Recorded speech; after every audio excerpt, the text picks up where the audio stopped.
Tuhanlah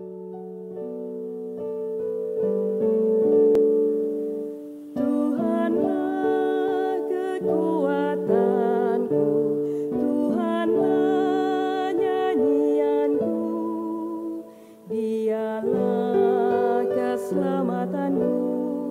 Jikalau Dia di pihakku, terhadap siapakah ku gentar? Tuhanlah kekuatanku, Tuhanlah nyanyianku, Dialah keselamatanku. Jikalau Dia di pihakku, terhadap siapakah ku gentar? Tuhanlah kekuatanku, Tuhanlah nyanyianku, Dialah keselamatanku. Jikalau Dia di pihakku, terhadap siapakah ku gentar? Tuhanlah kekuatanku, Tuhanlah nyanyianku, Dialah keselamatanku. Jikalau Dia di pihakku, terhadap siapakah ku gentar?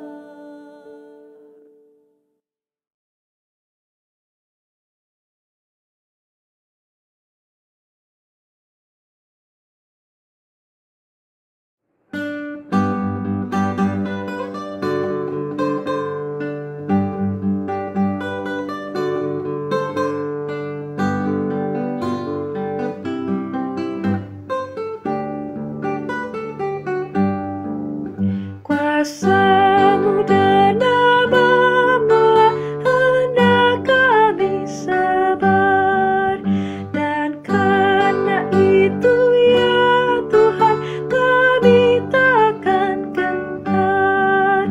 Bagaikan padi segenggam pastilah mati dipendam, supaya tubuh muda segar di panas surya mekar. Berbuahlah, tuaian pun besar, teladan sudah Kau beri demi deritamu, dan melalui salib-Mu Kau terima kuasa-Mu.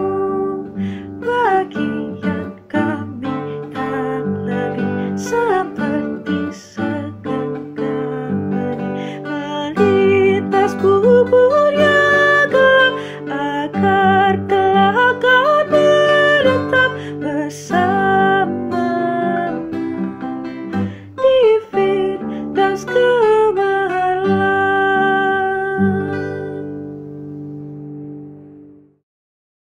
Bacaan hari ini diambil dari Mazmur 119 ayat 125 sampai 128. Hamba-Mu aku ini, buatlah aku mengerti, supaya aku tahu peringatan-peringatan-Mu.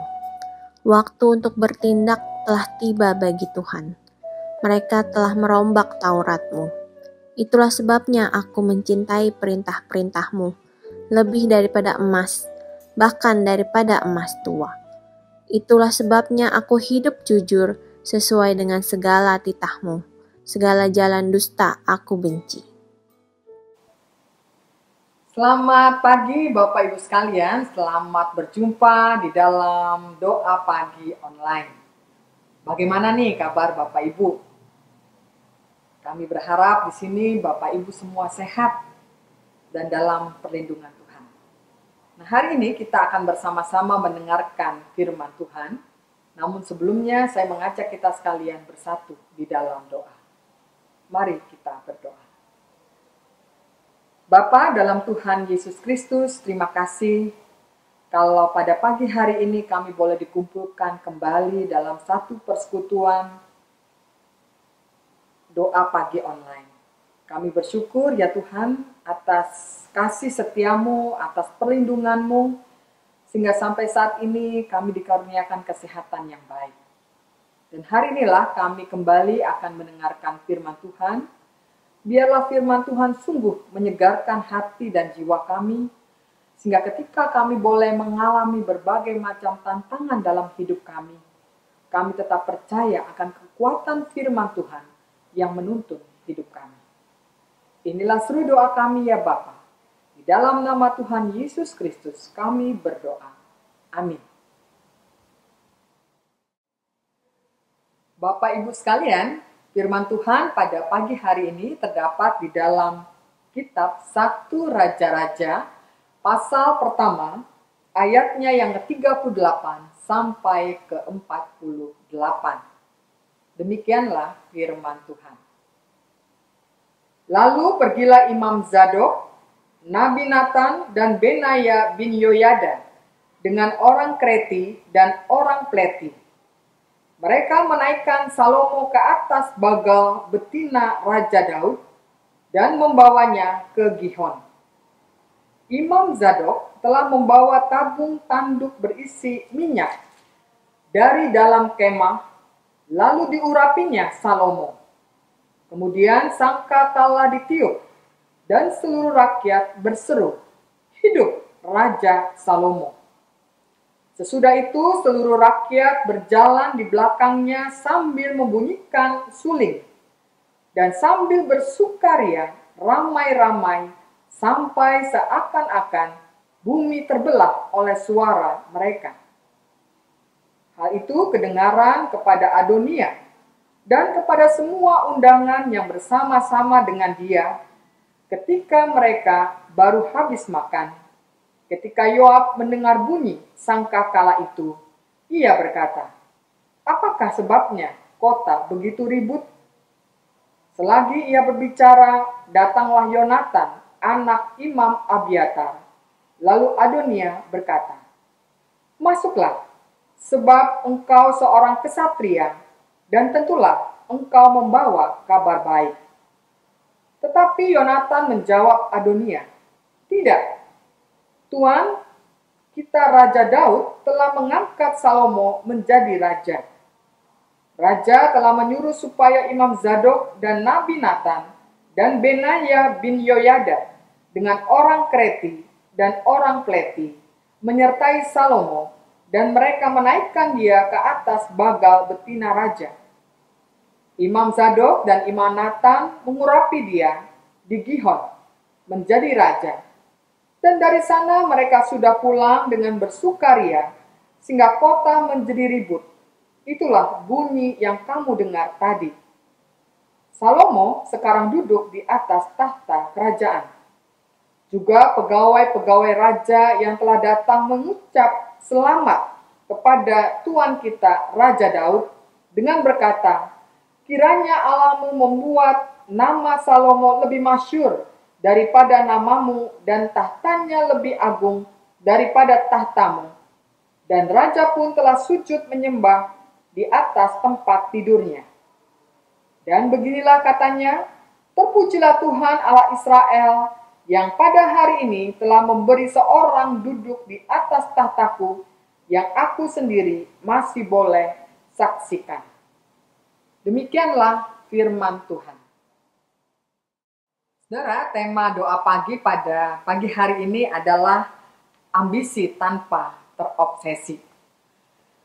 Saudara, mari kita perhatikan bahwa banyak orang salah kaprah tentang arti ambisi dan obsesi.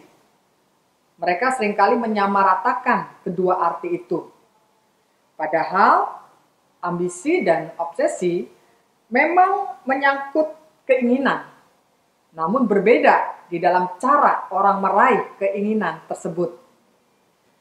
Definisi ambisi menurut The Webster Dictionary dikatakan bahwa keinginan yang kuat untuk memperoleh kesuksesan dalam hidup dan mencapai hal-hal besar atau baik yang diinginkan.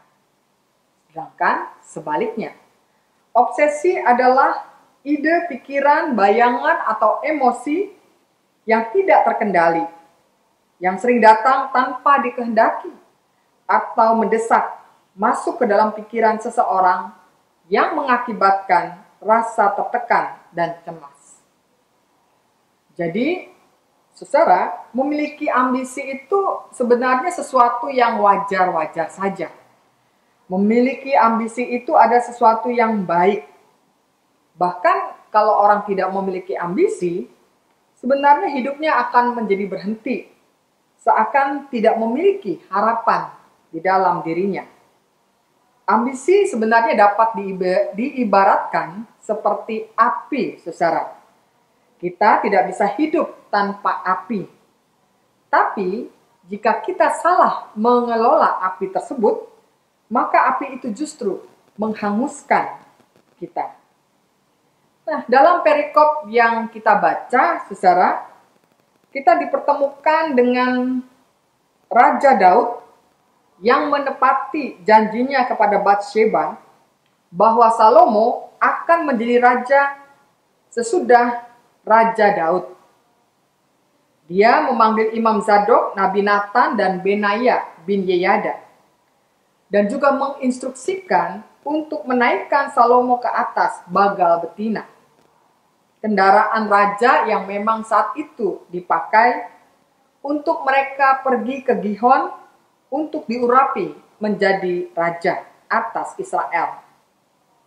Setelah semua itu disampaikan Raja Daud dan dilaksanakan, maka Salomo diurapi menjadi raja atas bangsa Israel. Peristiwa ini disambut oleh seluruh rakyat dengan sukacita.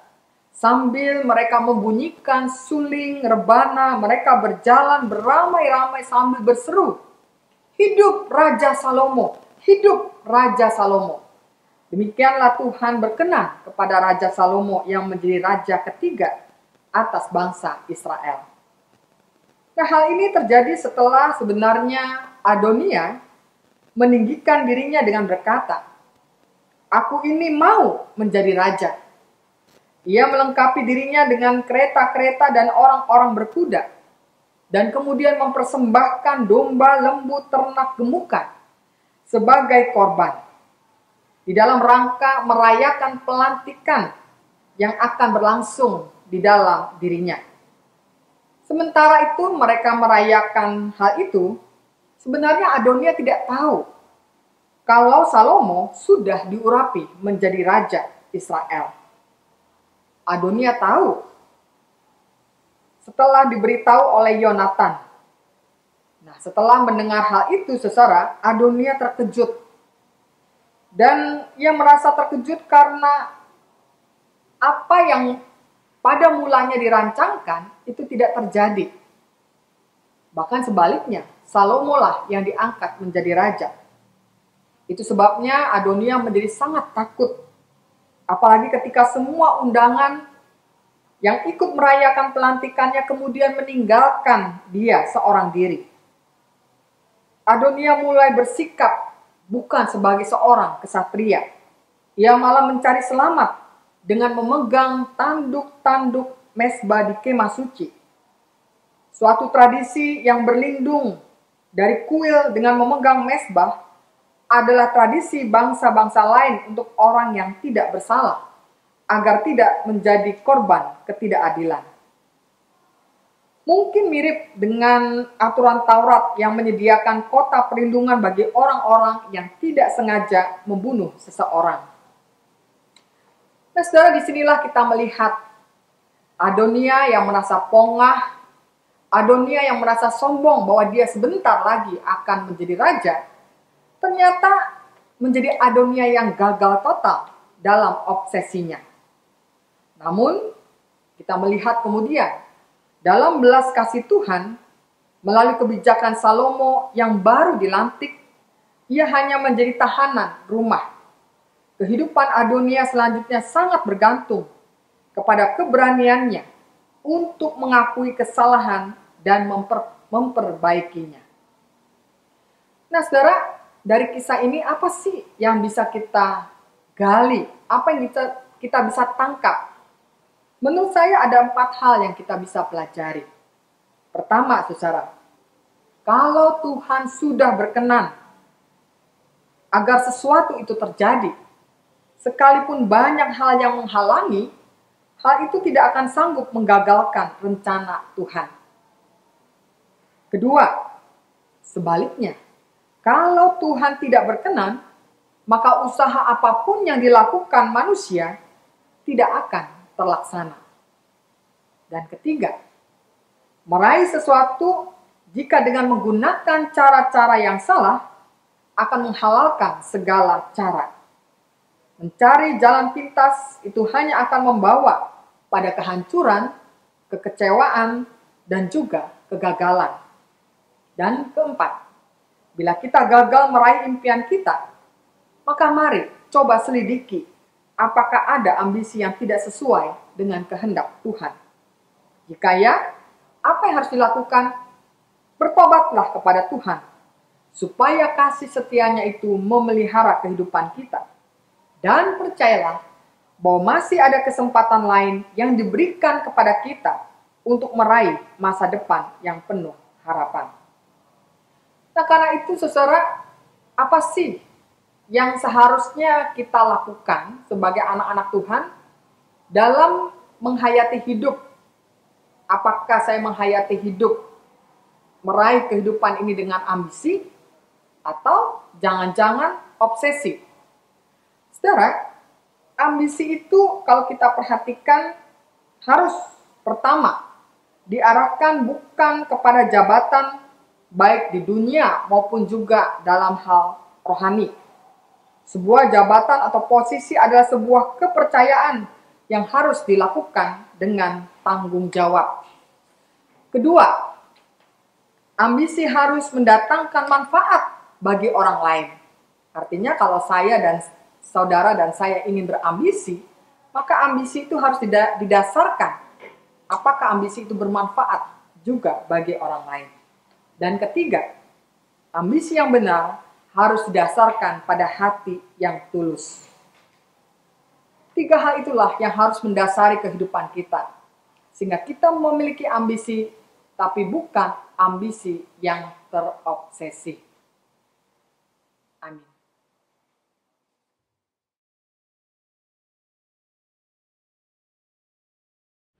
Kami datang di pagi hari ini untuk menaikkan rangkaian doa syafaat. Kami berdoa bagi kerjasama antara pemerintah pusat dan daerah-daerah dalam menanggulangi pandemi COVID-19. Kami berdoa secara khusus untuk DKI Jakarta, Jawa Timur, Jawa Tengah, Jawa Barat, Kalimantan Selatan, dan Sulawesi Selatan. Kami berdoa agar pemerintah daerah mampu mendisiplinkan masyarakat untuk taat pada protokol kesehatan sehingga mengurangi penyebaran COVID-19. Kami berdoa untuk para medis di rumah-rumah sakit yang menangani pasien COVID-19, kiranya ada dalam perlindungan Tuhan. Demikian juga tim medis di Poliklinik GKI Surya Utama yang sudah melayani masyarakat, kiranya juga mereka ada dalam perlindungan Tuhan.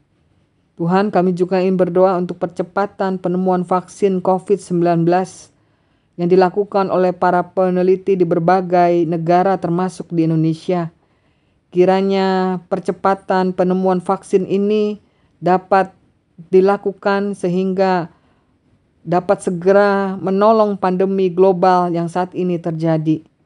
Kami juga berdoa ya Tuhan untuk pemerintah dalam mengatasi krisis ekonomi. Kiranya mereka memiliki kebijakan-kebijakan yang dapat menolong para pengusaha dan juga UMKM dalam mengelola bisnis mereka di masa pandemi ini. Sehingga mereka pun juga dapat mengurangi gelombang pemutusan hubungan kerja. Dan bagi karyawan yang sudah di PHK atau dirumahkan, dapat secara kreatif menemukan peluang lapangan usaha baru yang bisa memenuhi kebutuhan hidup mereka dan juga keluarganya. Kami berdoa untuk bencana banjir bandang di Kecamatan Masamba, Luwu. Biarlah pemerintah daerah dapat melindungi masyarakat di sana, terutama bagi yang ada di dalam tenda-tenda pengungsian. Kami juga berdoa ya Tuhan untuk ketegangan di Laut Cina Selatan terkait sengketa atas pulau dan perairan oleh beberapa negara. Kiranya setiap negara yang bersengketa dapat menahan diri dan mencari solusi dengan jalan damai. Kami juga berdoa dan mengucap syukur untuk anggota jemaat yang saat ini bertambah usia. Kiranya kasih setia Tuhan senantiasa menyertai hidup dan masa depan mereka. Kami juga berdoa untuk anggota jemaat saat ini yang sedang dalam keadaan sakit. Tuhan tolong supaya mereka juga disembuhkan dan juga dapat mengalami pemulihan tubuh mereka. Kami juga berdoa ya Tuhan untuk ibadah-ibadah online dan streaming yang dilaksanakan oleh gereja-gereja maupun juga oleh GKI Surya Utama khususnya. Kami berdoa untuk tim multimedia dalam kerjasamanya dengan majelis jemaat agar dapat menayangkan ibadah-ibadah yang berkualitas sehingga kami sebagai umat Tuhan dapat mengikuti ibadah dengan baik. Tuhan, inilah seluruh doa-doa syafaat kami yang hanya kami naikkan di dalam nama Tuhan Yesus Kristus, Tuhan dan Juru Selamat kami yang hidup. Amin.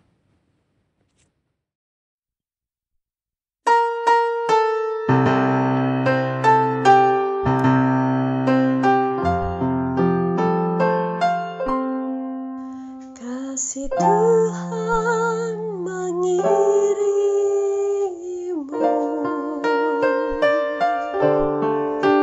dan sayapnya melindungimu.